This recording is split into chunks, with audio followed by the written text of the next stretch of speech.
तर नमस्कार मित्रांनो सरकारकडून महिलांसाठी एक धमाकेदार अशी योजना लॉन्च करण्यात आली आहे। ज्या योजनेचे नाव आहे प्रधानमंत्री MVY योजना। या योजनेअंतर्गत महिलांना 11,000 रुपये थेट त्यांच्या बँक खात्यात डीबीटीद्वारे जमा केले जातात। ही रक्कम महिलांच्या बँक खात्यात 2 इन्स्टॉलमेंटमध्ये जमा केली जाते। आतापर्यंत बऱ्याचशा महिलांनी या योजनेचा लाभ घेतला आहे। या योजनेबाबत शासनाकडून अधिकृतपणे GR सुद्धा काढण्यात आला आहे। तो GR सुद्धा आपण या व्हिडिओमध्ये पाहणार आहोत। मित्रांनो, शासनाकडून महिलांसाठी नेहमीच चांगल्या प्रकारच्या योजना राबवल्या जातात। त्यापैकीच प्रधानमंत्री MVY ही एक योजना आहे। या योजनेअंतर्गत महिलांना 2 टप्प्यात 11,000 रुपये मिळतात आणि ही रक्कम डायरेक्ट महिलांच्या बँक खात्यात जमा केली जाते।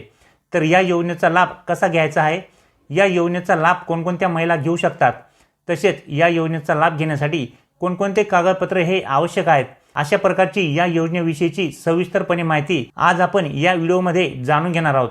तर जर तुम्हाला सुद्धा या योजनेचा लाभ घ्यायचा असेल तर व्हिडिओ हा नक्की पूर्ण पहा। चॅनलवर नवीन असाल तर चॅनलला सबस्क्राइब करून ठेवा। असेच नवनवीन आणि माहितीपूर्ण व्हिडिओ मी तुमच्यासाठी घेऊन येत असतो। तर चला मित्रांनो, व्हिडिओ सुरू करूया। तर मित्रांनो, प्रधानमंत्री MVY योजना म्हणजेच प्रधानमंत्री मातृवंदना योजना ही योजना आता राज्यामध्ये सुधारित स्वरूपात लागू करण्यात आली आहे। ही योजना खास करून महिलांकरिता राज्यामध्ये राबवली जाते। ही योजना राज्यामध्ये सुधारित स्वरूपात लागू करण्याबाबत शासनाकडून GR सुद्धा काढण्यात आलेला आहे। तुम्ही या ठिकाणी GR पाहू शकता मित्रांनो, या योजनेअंतर्गत महिलांना 11,000 रुपयाचे आर्थिक सहाय्य हे दिले जाते।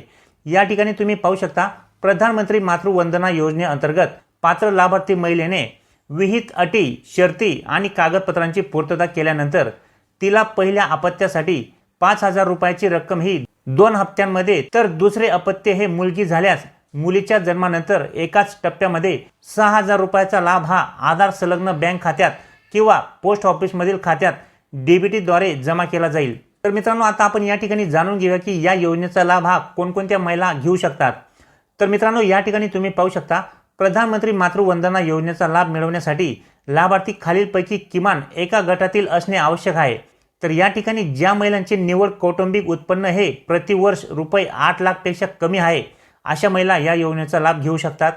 त्याच्यानंतर अनुसूचित जाती आणि अनुसूचित जमातीच्या महिला या योजनेचा लाभ घेऊ शकतात।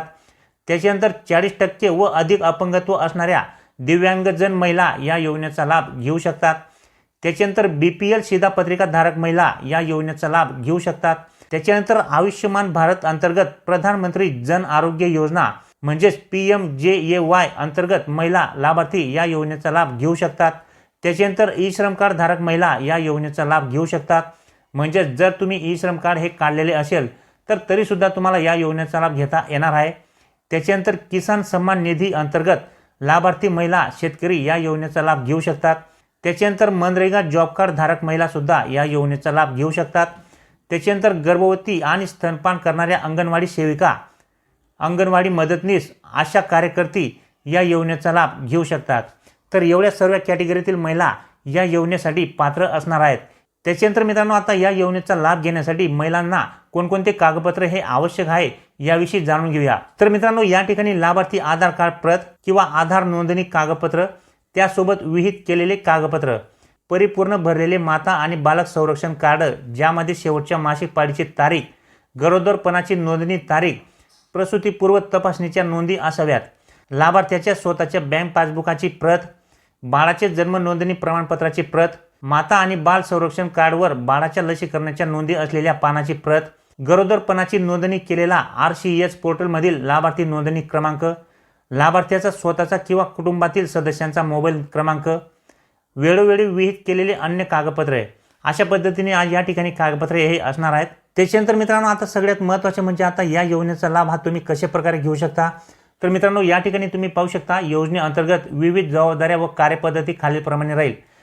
तर मित्रांनो, या ठिकाणी फॉर्म ऑनलाईन पोर्टलवर नोंदणी करणे, नवीन पोर्टलवर ऑनलाईन पद्धतीने आशा तथा फील्ड फंक्शनरी, ज्या कार्यक्षेत्रात आशा स्वयंसेविका नाहीत तिथे अंगणवाडी सेविका, आरोग्य सेविका तथा सुपरवायझर आणि स्वतः लाभार्थी यांना फॉर्म भरता येईल।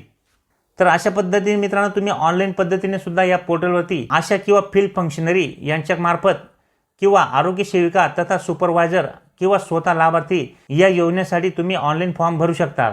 अजूनही बरीचशी माहिती मित्रांनो या GR मध्ये देण्यात आलेली आहे। या GR ची लिंक मी तुम्हाला डिस्क्रिप्शनमध्ये देऊन देईल। तुम्ही त्या ठिकाणी जाऊन हा GR डाउनलोड करू शकता आणि याच्यामध्ये संपूर्ण माहिती ही जाणून घेऊ शकता। कारण की या व्हिडिओमध्ये जर आपण ही सर्व माहिती घेतली तर व्हिडिओ हा खूप मोठा होऊन जाईल।